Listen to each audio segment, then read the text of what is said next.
Throughout Starfleet's history, the organization had no shortage of space station and starbase designs. But in the 23rd century, the K-class space stations would make their mark on that century for the Federation. But what do we know about this unusual design? Well, today we'll find out.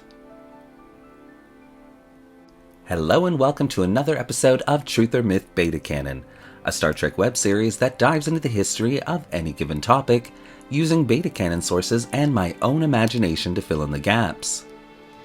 In today's episode, we're taking a look at the K-class space station design, as first seen in Star Trek the original series, to better understand its place in Star Trek history.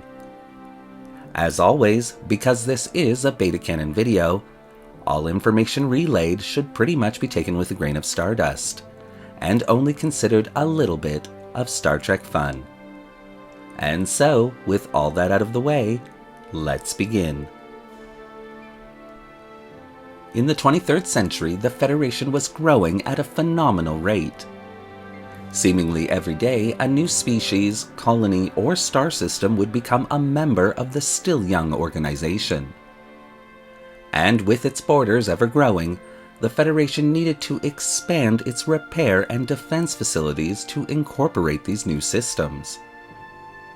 Starfleet, for its part, was continually building its own facilities further and further out into the recesses of unknown space, ensuring their own fleet had a place for respite and repair should the need arise.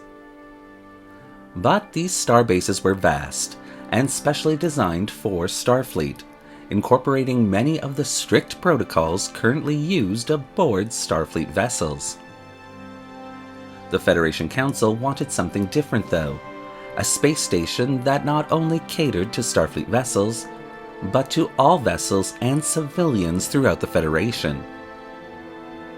And so the task to develop and construct these new space stations would be turned over to Starfleet, who in turn would be supervised by a specially appointed civilian Federation team. The entire process was an exhausting one for both sides. Starfleet was adamant about maintaining control over any facilities that they built, while the Federation Council was adamant that any such facilities that were constructed to be run by a specialized civilian force. In the end, the Federation Council would be victorious, and in 2233, the K-class space station would be born. Sitting at a diameter of 815 meters and a height of 200 meters, the K-class space station would contain 30 decks, and be designed to be operated by a crew of 250 civilian officers and crew members, and could hold an additional 800 guests at its maximum capacity. 3 outboard modules, labeled KA, KB, and KC, would be a defining feature for this design. These modules mainly consisted of storage areas and industrial fabrication facilities to assist with any starship repairs. The station also had 2 small shuttle bays, where smaller shuttlecraft-style vessels could dock for repair or to unload their cargo. These bays also held various auxiliary spacecraft, designed for starship repair duties. Considered a Federation trading post, the K-class space station would offer its guests a wide variety of recreational facilities. This included a large bar area where weary travelers could relax, have a meal or a drink, and chat with fellow spacegoers. Quarters aboard the K-class space station were hardly classified as luxurious. In fact, most travelers preferred to rest aboard their own vessels rather than partake in the station's guest accommodations. Most quarters were quite cramped, with barrack-style bunks forcing multiple visitors to shack up willy-nilly. While crew quarters were slightly more spacious, the same sort of mentality would prevail in those accommodations. The K-class space station was armed with 4 specially designed phaser emitter banks and 3 torpedo launchers. Though covering a 360-degree arc, the K-class space station's weaponry systems were already considered antiquated at the time the first station finished its construction, Though wanting to protect the station, the Federation Council felt that arming such a facility to its teeth would ultimately send the wrong message about the base to the public, and as a result, Starfleet Command would oftentimes be forced to rush to the aid of a K-class space station during an emergency, potential emergency, or any other situation that it seemed to face. Conversely, shielding for this type of base was state-of-the-art, and always maintained as such, receiving frequent upgrades to this technology to keep it at the forefront of Federation tech. This meant that the space station could hold out in a firefight far longer than most other bases throughout the Federation. During the First Federation Klingon War, many of these bases would become occupied by the Klingon Empire. And at the end of that war, when the Klingon Empire withdrew from Federation space, a complete analysis by a specially appointed committee found the K-class facilities to be woefully inadequate to ensure the protection and survival of its crews and visiting guests.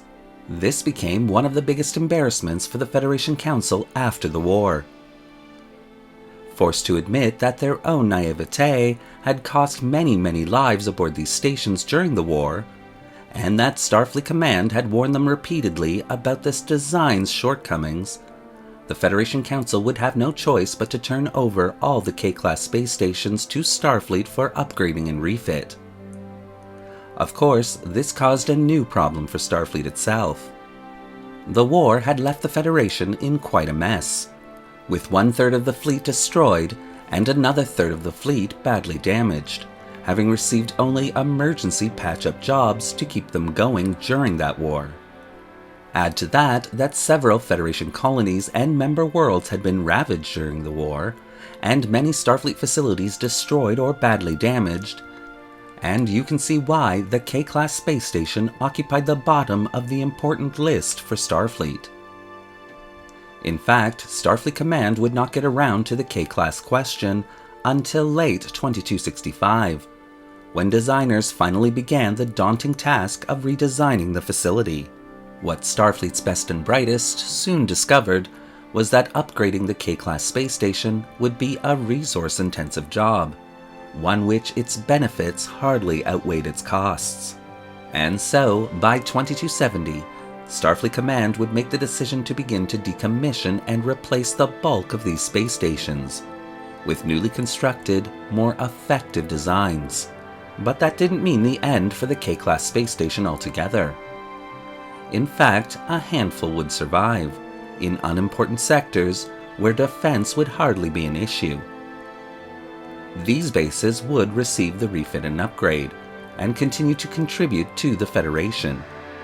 And even one base, Space Station K7, would be kept on the front line near Klingon space, as the Organian species who had stopped the Second Federation Klingon War had deemed it adequate for its purpose, allowing Starfleet to upgrade the facility, but not replace it.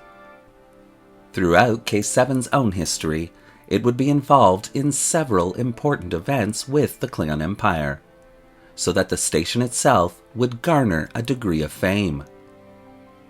And after peaceful relations began between the two galactic powers, Space Station K7 would become somewhat of a symbol of peace for both sides, and both sides would agree to protect, upgrade, and preserve K7 for generations to come.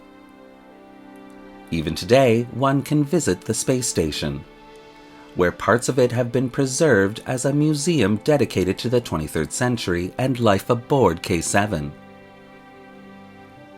Built as a type of olive branch by the Federation, ultimately ending up as an embarrassment to that organization, the K-class space station would nevertheless end up a symbol of a bygone era of strife and growth, earning the K-class space station its place in both Federation and Starfleet history.